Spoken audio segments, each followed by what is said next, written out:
మన sports chairman శివసేనారెడ్డికి మన సంగారెడ్డి అంబేద్కర్ స్టేడియంలో స్టేడియం ఉంది కదా, కొన్ని ప్రతిపాదనలతోటి మనము స్పోర్ట్స్ చైర్మన్ గారికి ఇవ్వడం జరిగింది.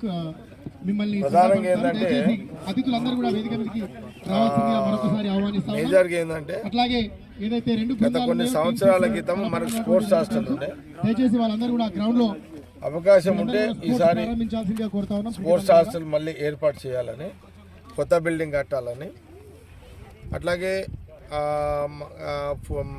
ఫుట్బాల్ మ్యాచ్ కోచ్ కానీ, వాలీబాల్ కోచ్ కానీ అట్లాగే ఇవి ఇంకా లైటింగ్ ఏర్పాట్లు కానీ, ఇండోర్ స్టేడియం కావాలని.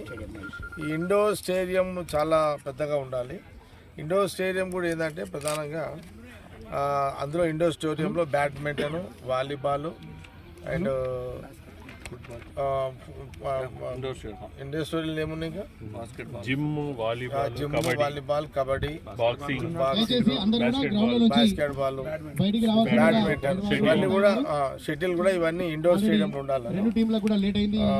మిగతా అన్ని క్రికెట్కి సంబంధించి కానీ ఫుట్బాల్కి సంబంధించిన కోచెస్ లేరు. అంటే ఇది జిల్లా హెడ్ క్వార్టర్ మనకు ప్రధానంగా దాదాపు 5-6 కాన్స్టిట్యూన్సీలలో కానీ చుట్టుపక్కల విలేజెస్ ఈ గేమ్లో ఇంట్రెస్ట్ ఉంటారు. ఇప్పుడు కూడా రెగ్యులర్గా ఆడుతుంటారు.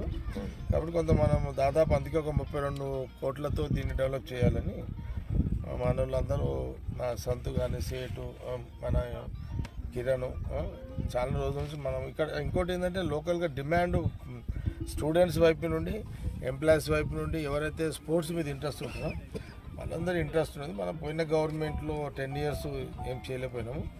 ఇప్పుడు మన కాంగ్రెస్ గవర్నమెంట్ ఉంది కాబట్టి దట్ శివసేనారెడ్డి ఇప్పుడు దాని చైర్మన్ ఉన్నావు కాబట్టి దీన్ని ఈరోజు ఇది ఒకటి కొంత పెట్టిస్తే బాగుంటుంది. అది